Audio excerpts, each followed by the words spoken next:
Mr. Allen, could you please tell me a little more about what will be handled, what will be coming up at the meeting, what kind of action items committees going to be considering? For the final meeting? Yeah, just give me more. They have council recommendations. The purpose of the final meeting is to review those, discuss how the committee will support those recommendations and review them to the city council. All members of the committee will endorse the recommendations. It's not entirely clear at this point, so it's possible it could be a minority report. That's some good discussion. And then there's need for the committee to plan which members are going to actually produce the recommendations and make the presentation for the workshop. Okay, thank you. Another question? Yes, Councilman Thank you, Jack. Given the body of work that's done, Chair, you've had the opportunity to state, can this not be done more judiciously than 9 hours? Not according to the facility. All the work that the facilitator has done is taking longer than anticipated. In fact, after discussing her work and her original estimate of her, she's actually devoted about 25 to 30 hours more than she had anticipated as part of her estimate for this project. Any other questions? Then I'm going to open it up to citizen comments. Excuse me for chuckling. Good evening, Morgan Davis, 206 Island Live. As you know, I oppose the city spending $12,090, let alone an additional $1,755 for a facilitator to conduct a citizen committee of 9. In City Manager Bauman's June 21st letter to the council, he claims there is no citizen on the committee that has experience conducting a meeting that he had, and so he had to hire a professional facilitator. I disagree. I'm sure most of the committee members are of the civil type, can practice decorum, and even understand Robert's Rules of Order. In fact, committee member Paulette Norman is a long-term planning commission member and even was its chair, conducting the sometimes contentious and controversial planning commission meetings. And with the help of the city's economic development manager, Debbie Emge, she could have easily conducted the 5 meetings at no cost to city taxpayers. And instead, we have the spectacle of a Seattle facilitator coming to Snohomish at $1,200 per hour to insult the citizens and even the local press, all for a product of little value. So don't give the facilitator another red cent. Enough is enough is enough. Dissolve the committee as scheduled in the contract for this month. If the 9 committee members want to continue, then they should petition the council to form a Citizens Charter Review Commission where the participants are elected by the voters, not cherry-picked by the mayor. And that's just the way the county government is doing right now with this Charter Review Commission to improve transparency. So finally, getting detailed council meeting minutes in a competent and timely manner does way more for transparency and open government than all the Margaret Norton Arnold's and Ron Datzauer's recommendations that cost the city taxpayers $25,000 in county. And I'd like, Madam Mayor, to ask the city clerk, why in the world we can't get minutes to the last council meeting? I've attended a lot of them, and we've never missed it. You've had 2 or 3 weeks to come up with it. I don't understand why you can't have the minutes. Are you delaying it for a reason? You don't know? Well, there you go. All right, I stand on the record. Thank you. 2 things that she said, Mr. Davis. I have never seen Ms. Norton Arnold insult anybody. She insulted me. You heard it. You took it as an insult. I heard it, and I thought, to me, she was taking charge of the meeting. Secondly, I did not cherry pick that the members of that committee. It was a committee of several people. Okay, Ms. Adams, do you want to respond to why the minutes are not ready? I was in training all last week. Okay, that's fine. So that's good news. All right, Mr. Benton, you can speak to us? I am. This is regarding the Open Government Committee, which I'll just call OPC. Yes. Okay. Transparency and fiscal responsibility. We are here discussing this for many specific reasons. There is a clear lack of communication and direction between the council and staff. For instance, a 94-year-old deed restriction that was lifted, with the council not being aware of this, as far as you guys have said. Future potential destruction of the Pioneer Cemetery if the citizens had not gotten engaged. You are asking us to get engaged, and that's what we're trying to do, so we can have transparency. We have Margaret Norton Arnold directing the OGC, and a city manager attempting to whitewash the committee's recommendations so everything comes out nice and clear and unbelievably nice. But the problem is, we have a lack of transparency. This is why this committee was started, correct? It wasn't because we're doing great here. We have some issues that we have to resolve. Last week, Councilman Burke said that he would like to bring down the citizens' recommendation to 3-word sentences. We can't fix this problem with 3-word sentences.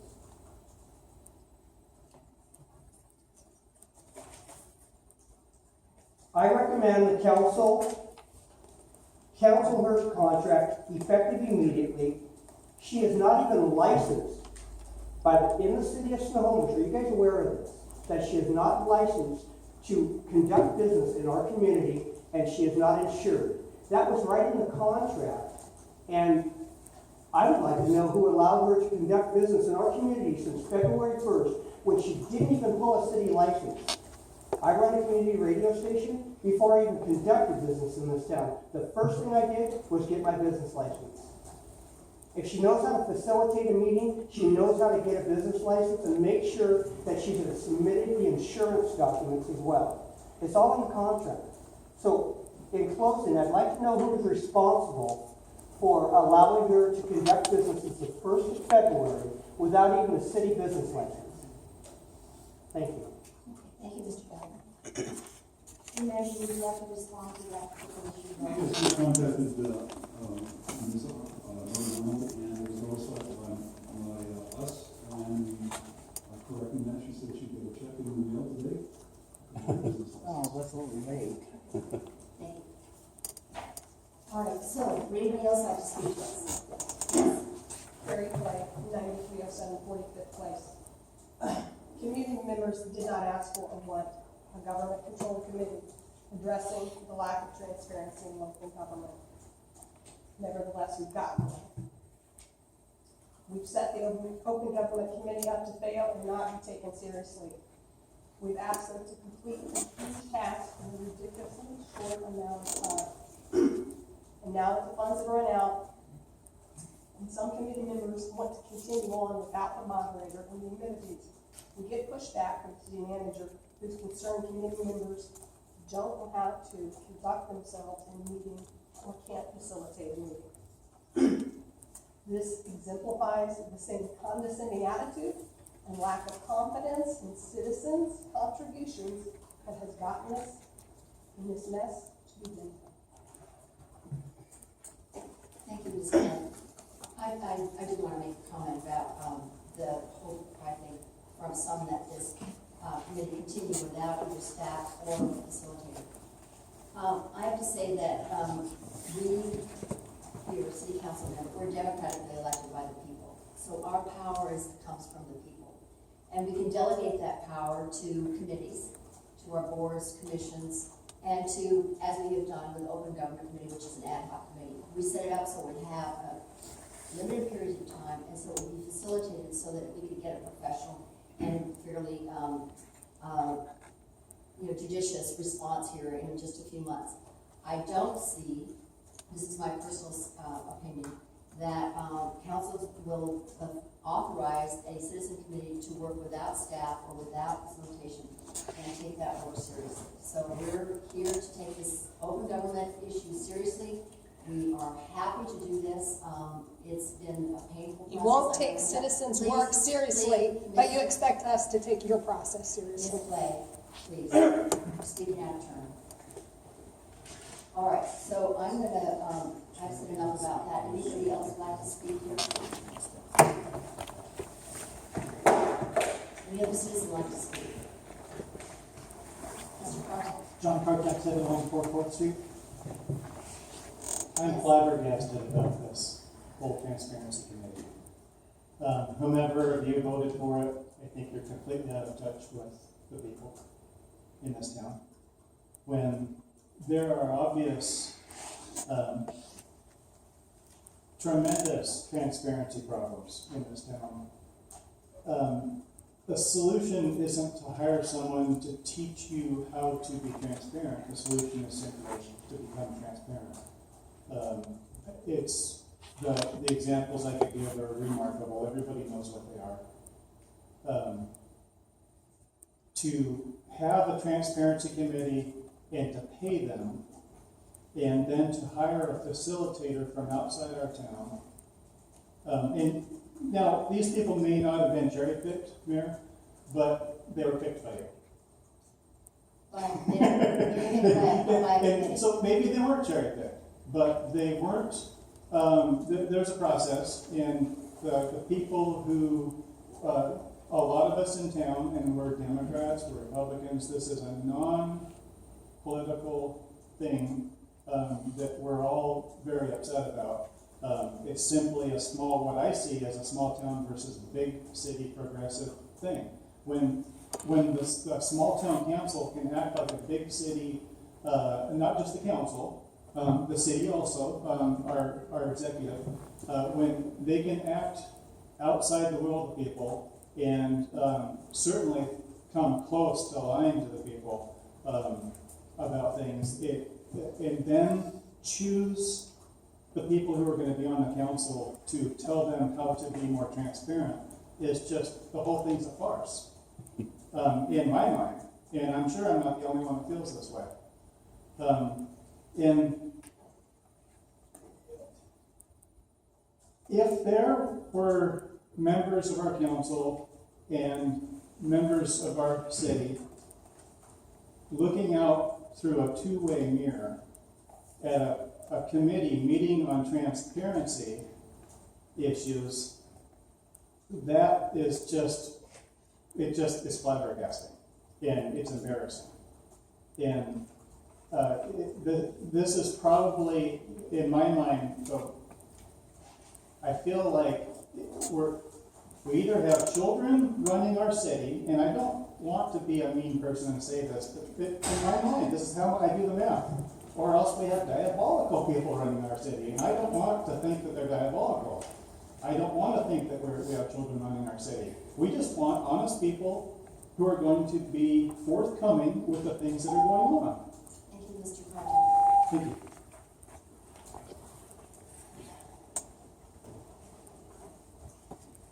Would anybody else from the citizens like to speak?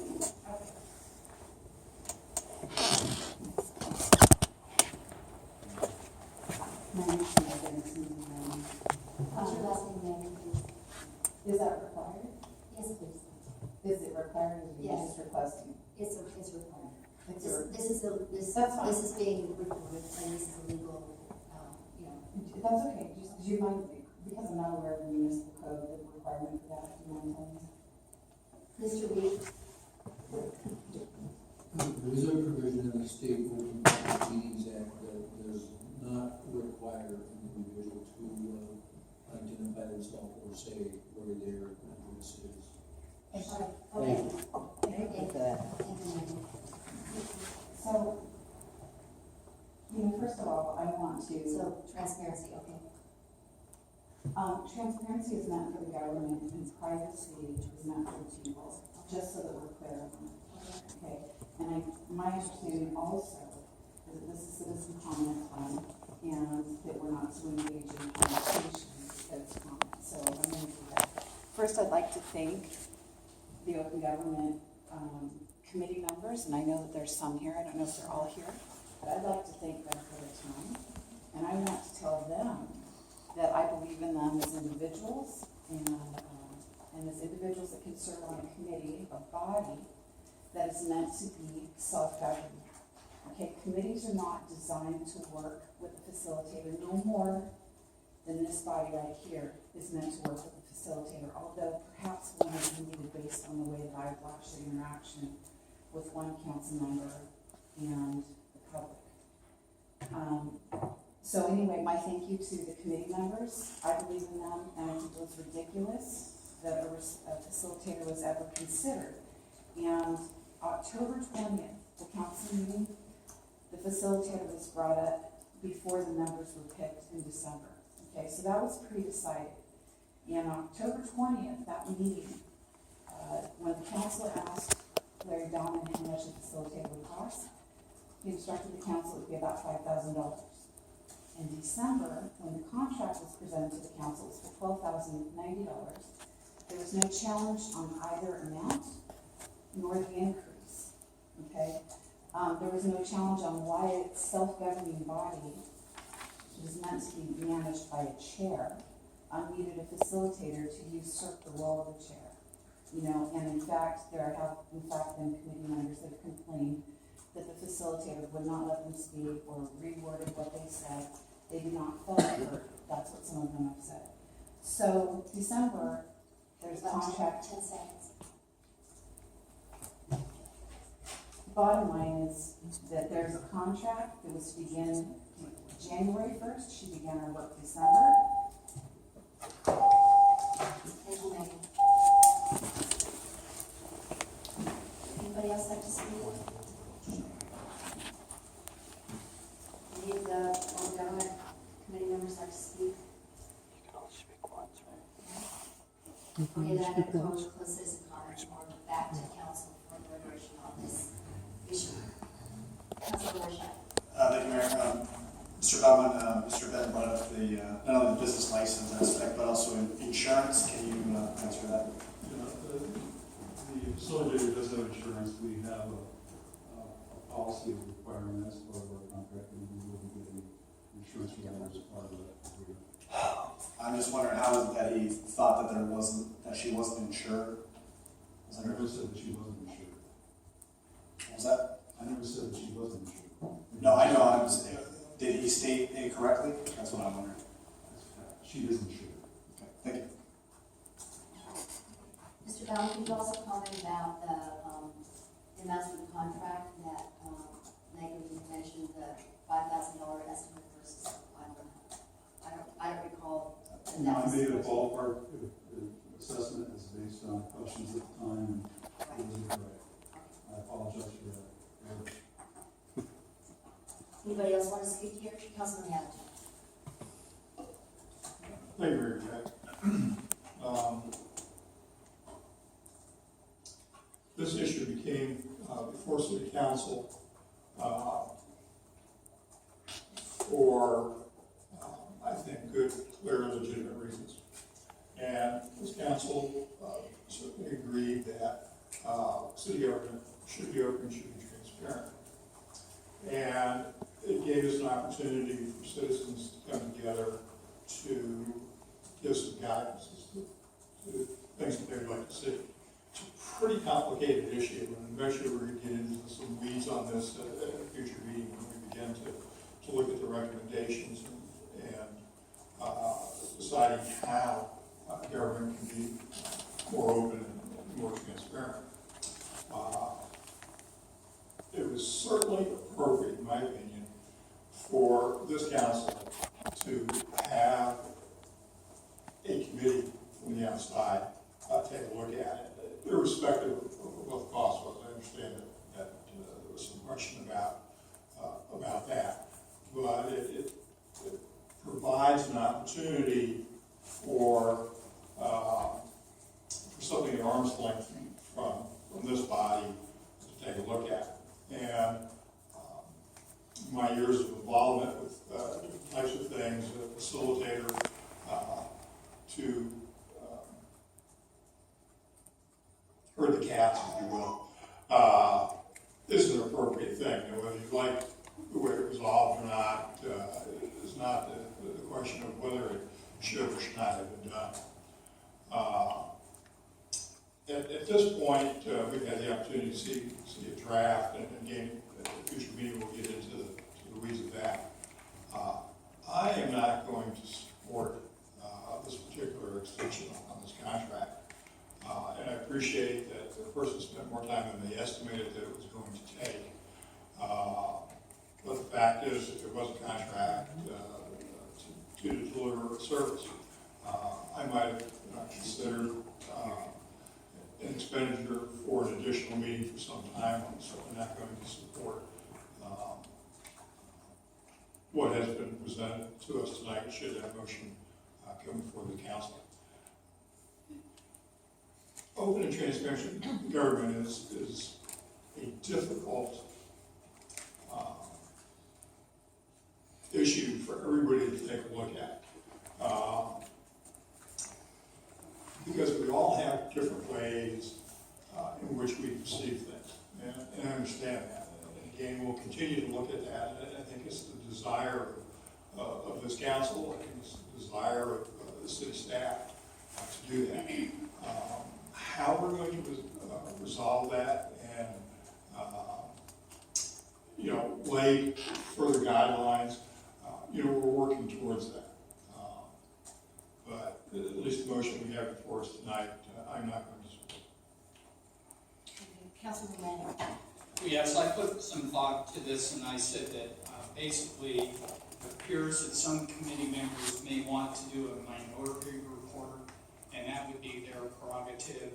They could work on that offline and then present it to the council at our workshop. The final recommendations were emailed to us, so it is in a relatively final format. And then I think that the committee members could probably pick among themselves to see who wants to present the report at the workshop. Usually our workshops are fairly informal, so I don't know that we really need to have a real big presentation. So I'm going to say that I think we could wrap this up without spending extra money, and I'm not going to support the motion. Thank you.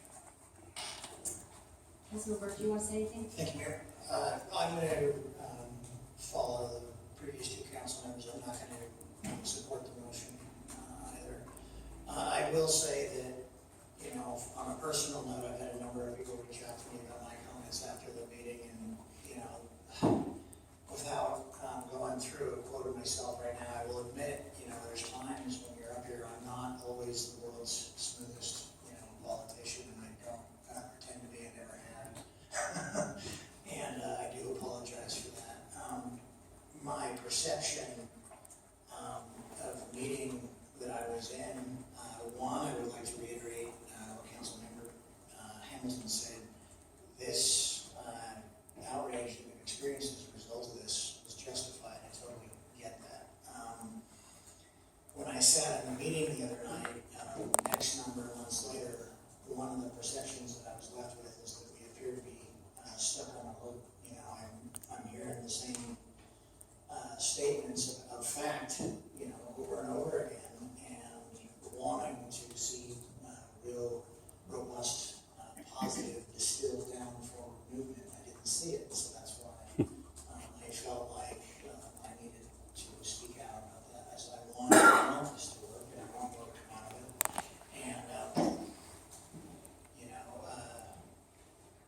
And so anyway, if I offended people, I do apologize for that. It's the best intentions. Thank you. Councilman Wild, do you want to say anything? Yeah. So, thank you, Mayor. Just thinking back and looking at it, this is one of the first things I looked at when I came in here. One of the things, and until you see it in front of you, until things fail, sometimes you don't know. I think that there's never going to be a grand idea that's going to hit us that tells us this is the way our open government is going to work the best way, and everyone's going to be happy. Because facts are, people aren't going to be happy. We're not going to make everyone happy. Sometimes you have to fail at something in order to get to the next step. I think the best step out of this is the fact that we're all listening, we're all trying to make that move, and now we have community members that are trying to help us make that move. It's not 1930, it's not 1950, it's not 2010, it's not 2015. It's a new year, it's a new time, we have to change, we have to adapt. Social media, all those things, everything you say, everything you think almost is instantly shown to the world. So if you breathe and say something to someone next to you, you might read about it the next day. So, those types of things are happening, so people might think you're feeling one thing, you're thinking one thing, it could just be had a rough day today and I said something that I really don't believe, and I just said it. So those type of things are happening. You know, I think our plan moving forward and the way our government is moving is a step in the right direction. We're never gonna solve it 100%, but if we can keep continuing to learn and move, it's gonna help us. And I also do not support the added cost as well. So I'll speak one last time, I think everybody has the, Councilman Rocha, did you want to speak again? From my point of view, this has been a very sincere attempt to, reach out to community, to have community reach into us, to, tell us how we can do a better job of communicating. I have, really held my own personal integrity dear. I feel that I'm a person of integrity, and I follow the rules, and I feel that I am absolutely of service to this community. I reach out to people, I answer phone calls, I answer emails, I meet with people. I do the very best that I can to be an open, transparent person. I also run a yoga studio, so people are coming to the yoga studio often, so I have lots of people, hundreds of people that I interact with in this community in open and I would say also a loving way. So I'm disappointed and somewhat hurt by the continuing resistance that we have from folks who brought us to this place in the first place. We came to the Open Government Committee because we were hearing resistance, we were hearing we could do a better job, and now we've done this and we've spent the money, we've done the focus groups, and we've been sincerely working here to be of service to this community and get feedback from the committee, that facilitated committee, on what we can do better, and still we're getting criticism. So I think that Councilmember Wild is exactly right, that we're not gonna please all of you all the time. But I tell you, I'm pleasing myself in service to this community. I please myself. My heart is pure in this. And I'm here to be of service, and I'm here long term. I was elected by the people, and I'm here to serve you people, and I will do that to the very best of my ability. Now we're at a situation where I can also count votes, so I can see that we are not going to be able to pass this particular contract execution or addendum. So unless I hear somebody who has changed their mind, I think that this is going to just die for lack of motion. Everybody agree? Okay, good. Let's go forward. So now we're looking at discussion items. We're looking at the contact group